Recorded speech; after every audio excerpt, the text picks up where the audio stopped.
Folks, and welcome to the Horror Corner. I'm your host, Sean Patrick Erschen, and this week we continue our look back at the beloved Halloween franchise.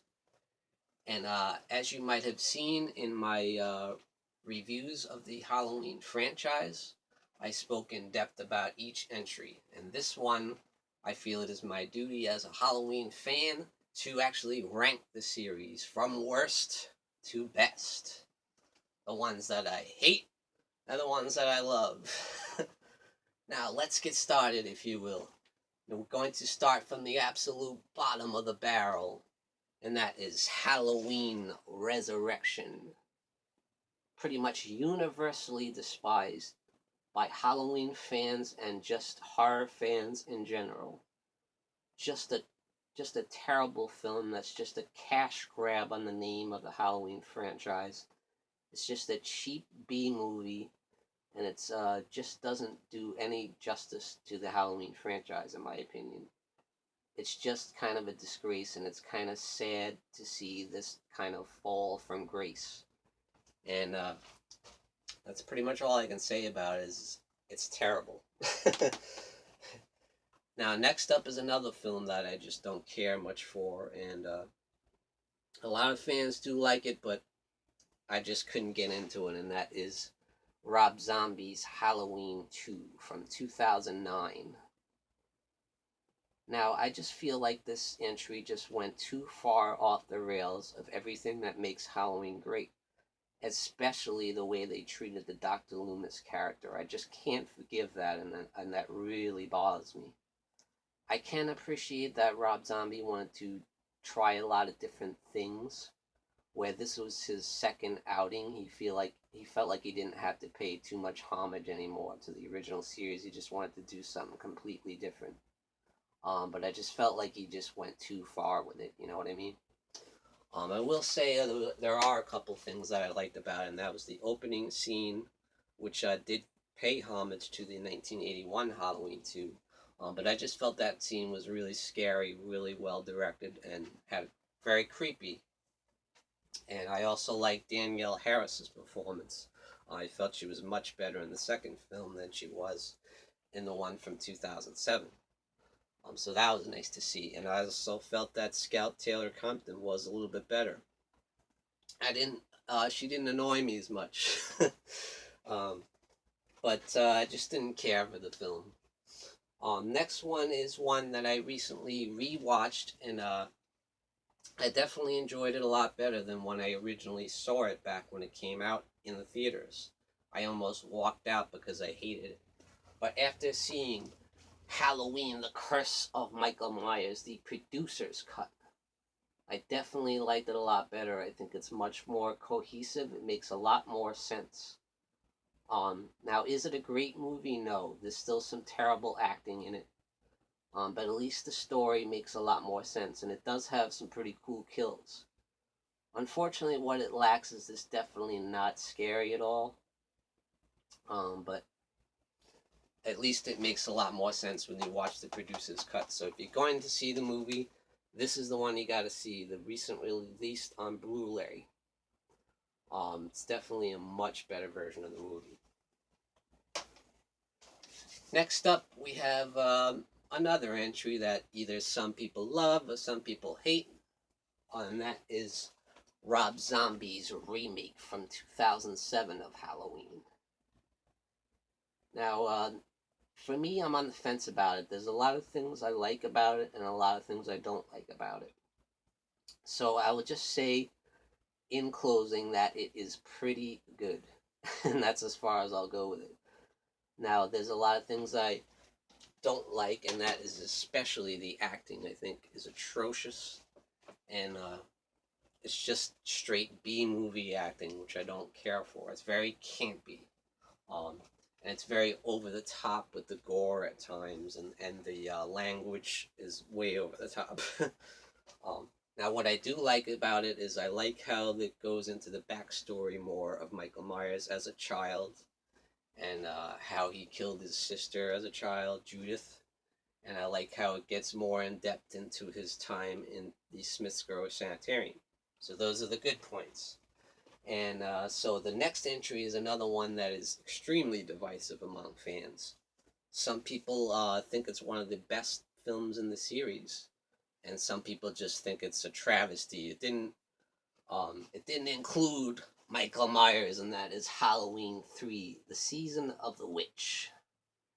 That's right, after the first two films, they felt they needed to do away with the whole boogeyman story and start something new, like a Twilight Zone type anthology series. And it didn't quite work out for them, as it definitely bombed in the box office.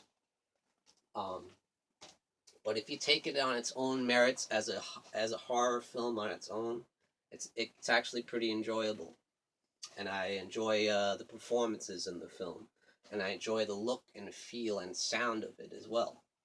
But it is definitely campy, uh, so I feel it's a good campy, fun, good time. So check out Halloween 3: Season of the Witch. Now the next one is definitely a great return to form for the franchise, and that was after Part 6 failed at the box office. People just felt it went too far off the rails, and they got too much into the backstory of Michael Myers, and it made him less interesting and less mysterious. So they went with this reboot, Halloween H2O. And we had the triumphant return of Jamie Lee Curtis as Laurie Strode. And what a welcome return it was, and triumphant it was indeed. Another excellent performance by Jamie Lee Curtis. And unfortunately, Donald Pleasance could not make the film because he passed away around the time of the making of The Curse of Michael Myers. So, but they did do a nice tribute to him at the beginning of the film, which I thought was nice. So it's definitely a solid return to form. There's some good scares, but unfortunately, I think it's too much like the Scream franchise, where it was made in the 90s. It was made in the 90s there. It definitely reflected the Scream franchise a lot. So that kind of took away some of the mystique for me. Um, but it's definitely a solid movie, and it's a great return to form. And definitely the finale is just great and thrilling and pulse pounding. I love it. So Halloween H2O, folks. Next one might piss off some people out there, but I just can't help it. I really enjoy this film. And that is Halloween 5, The Revenge of Michael Myers. Wasn't the most successful at the box office. A lot of people don't like it because it was definitely ambitious. It took the series in definitely a little bit of a different direction at times. But I feel it's definitely goes well with part 4, where you have the returning cast members. Danielle Harris as Jamie Lloyd, Ellie Cornell as Rachel Carruthers return to the franchise, and it's really enjoyable. I think there's a lot of great scares, and there's some really good suspenseful scenes. I think it's stylishly directed. But yes, the acting is pretty bad at times. There's certain characters in it that are just horrible, I'll say it right now. You just can't wait for them to die because they're so bad, they're so annoying.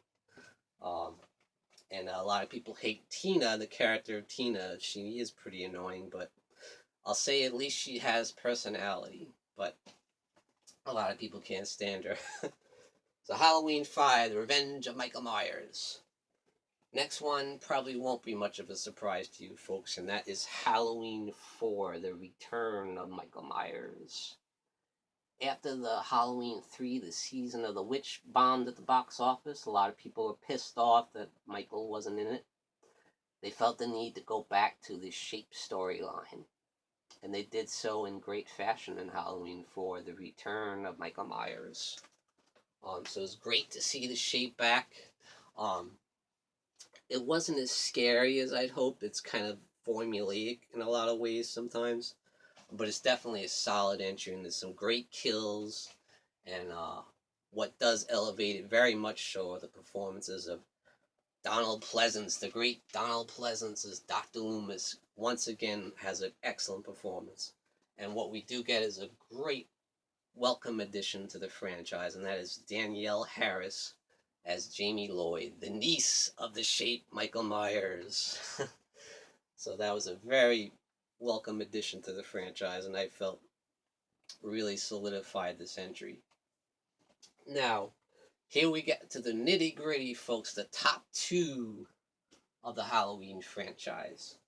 And I've said so much about this one, and I'm not going to say too much about it this time because I feel I've already covered this ground. But I absolutely love the sequel, and that is Halloween 2, the original from 1981. Halloween 2, folks, more the night he came home. The nightmare isn't over. Awesome, awesome sequel, folks. You get all the key cast members, and that's Jamie Lee Curtis as Laurie Strode, Donald Pleasance as Dr. Loomis once again. You get Charles Cyphers as Sheriff Lee Brackett returns. Even get Marion Chambers, played by Nancy Stevens. And you get an absolutely awesome Michael Myers, played by Dick Warlock, the great stuntman. Can't say enough about this movie. I absolutely love it. It's a great continuation of the original film. It's got a lot of the same dark tone, and it's so well shot. And great cinematography by Dean Cundy, who returns as well. And it's just, I love all the performances, and it's got the best kills of the entire series. I think every great kill from the Halloween franchise is in Halloween 2.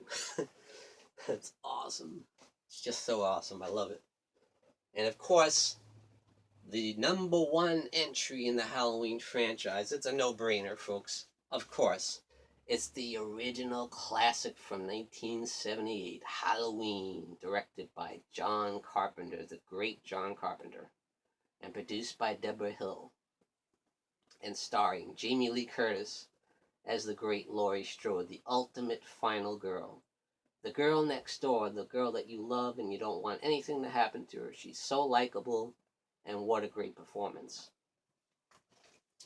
You also get the great Donald Pleasance as Dr. Loomis, the therapist of young Michael Myers, the kid who went insane from the time he was 6 years old and murdered his sister Judith. And then he went away to the Smith Groves Sanitarium for 15 years. He sat completely motionless, completely lack of emotion. And he sat and waited till Halloween 1978, where he struck and went on an absolute massacre of mayhem and destruction on Halloween 1978. And what a great movie. It's just incredible.